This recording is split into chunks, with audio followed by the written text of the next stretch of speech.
Hello viewers, welcome again. सो viewers, आज की इस वीडियो में बहुत ही खूबसूरत ड्रेस इलस्ट्रेशन दिखाई गई है जो कि ग्रे बेस्ड है एंड गोल्डन एप्लीकेशन है उस पर, और बीड वर्क का काम है, ग्लिटर आर्ट है। Hope you like that all. सबसे पहले हमने बॉडी स्केच करनी है। बॉडी स्केच करने के बाद आप जो है उसको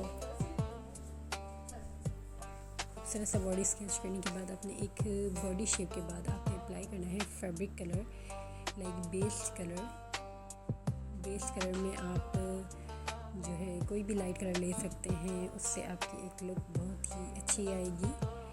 हमने जो ड्रेस टोन दी है वो लाइट कलर की दी है। लाइट कलर के बाद हमने गोल्डन एप्लीकेशन की है, गोल्डन बीड वर्क किया है एंड फ्लावर्स अटैच किए हैं।